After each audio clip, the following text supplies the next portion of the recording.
Hello, friends, and welcome into Pittsburgh Steelers Talk. I am Tom Downey here with some minicamp winners and losers for the Pittsburgh Steelers.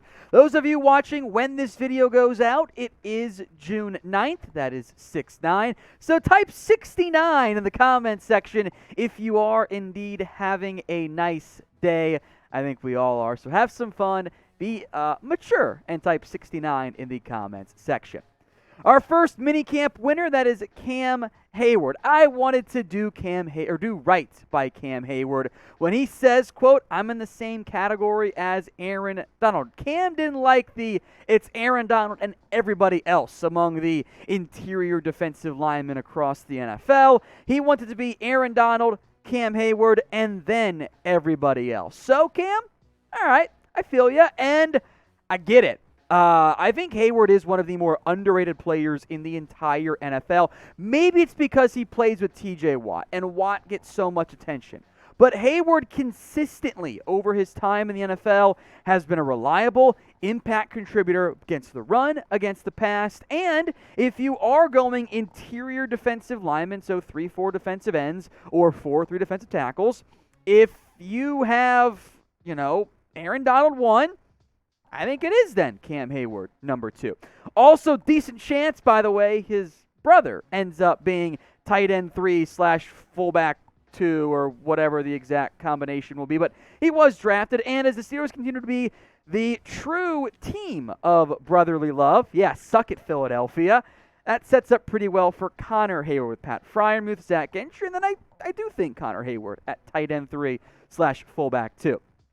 I want you guys now to pound that like button if you think Cam will ball out this year. I certainly think it's going to be a big-time season for Cam Heyward because every year is a big-time season for Cam Heyward. If you agree, like the video right now.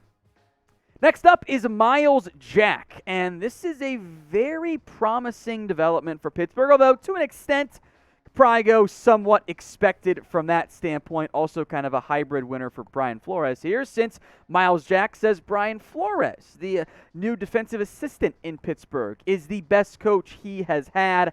I think it's a breakout year, reemergence year, redemption year for Myles Jack, who was unceremoniously cut by Jacksonville despite being I thought still a pretty good football player. I think Jack taking over at the number 1 inside linebacker spot for Devin Bush is going to result in a better defense and a better season for Myles Jack.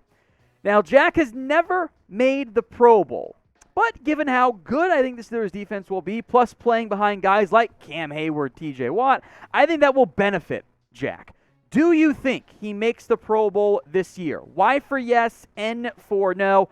I think it's a good chance it's yes, but I want to hear from you. This is the pinned comment on today's video. So if the ad break comes here on YouTube, take advantage of it. Head down there, Y for yes, N for no. More defensive winner, since we've gone so heavy on the OTA side for offense. Terrell Edmunds is a winner as he is in line to be the starter over Diontae Johnson. Here's what DC Terrell Austin had to say on Edmunds. He's a returning player, so he'll start. And that is his job to lose or somebody's to take it from him. That's how we're going with it. That's why he's running with the ones, the first group. KZ is the competition for Edmunds, and I think Edmunds is a better football player. I'm not sold necessarily on Diontae Johnson. Love him as a safety 3. Can do some nickel corner stuff for you too. Full-fledged starter. Not so sold on that front. So I think Edmunds does end up being the guy for Pittsburgh. We have done a lot of OTA minicamp coverage here. We've done a bunch of winners and losers, and trying to make sure that we have different winners and losers within reason. There might be some overlap there, of course.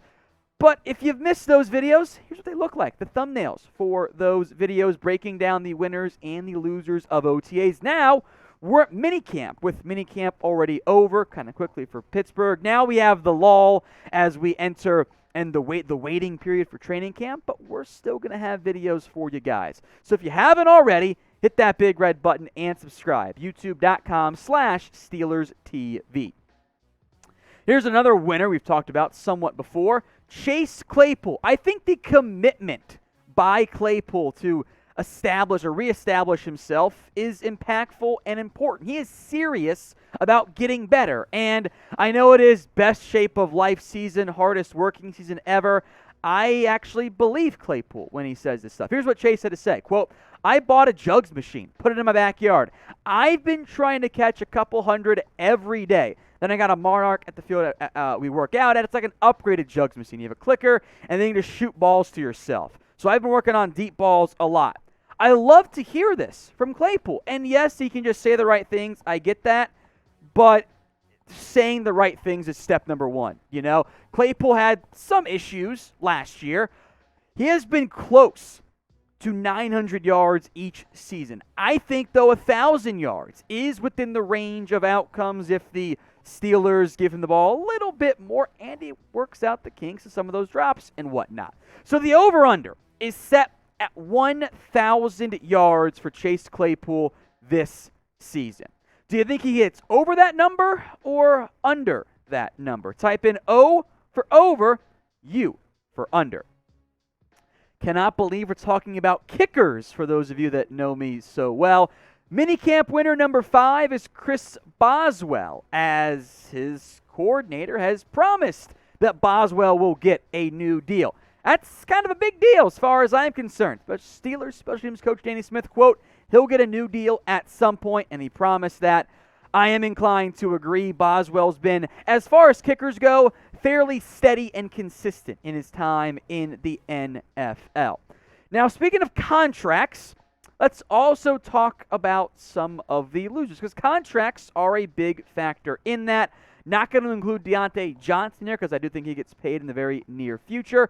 But Minkah Fitzpatrick, who is more or less, it's called holding in. If you're not present at minicamp, the team can fine you up to about $100,000. That's a lot of money, even for NFL athletes, especially ones who haven't gotten paid before. So Minkah is present at minicamp, but he's not doing any team stuff, just kind of hanging out, doing some drills, being present, but not a full-fledged participant. I am very curious how the safety market continues to emerge. I would operate under the assumption that Minkah, understandably so, wants to be the highest paid safety in the NFL. We also saw a slight adjustment in the safety market when Marcus Williams got $14 million per year, but Harrison Smith got $16 million. I would wonder if Minkah's camp is going, we should be the highest paid safety in the NFL. And if Steelers like, yeah, but look at what Marcus Williams got, only $14 million. What if we gave you $15 million? I think the number will come in much closer to the $17.5 million price tag than the $14 million range. And frankly, with guys like Derwin James, Jesse Bates due for new deals, I would get this deal done as soon as possible. I think Minkah is the best young safety in the NFL. Apologies to others. I'd pay him and get him locked up. So predict this for me with some fun answers here. Will Minkah get an extension done before week 1 of the regular season? Throw in the $, the money sign for yes, or sad face. You can do either the emoji or just the text version for no. I lean money sign myself, but let me know what you think in the comments. Loser is some AFC North competition. I wore orange intentionally today as a sign of dominance over both the Browns and the Bengals, but mostly the Browns in the end, because they're always going to be the Browns. Even when they think things are going well, they actually aren't going that great. As we've seen with the Deshaun Watson saga, producer Jeremy, he hates the Browns more than he hates anyone and anything. You know, you're saying about it if you were in a room from Michael Scott that I'm not going to read out loud because it's a bit inappropriate, but you know what I mean with that one, I hope. Browns offseason, traded for a QB, top 5 defense, and will win the AFC North easily, and then they go full-fledged clown Super Bowl. Here we come.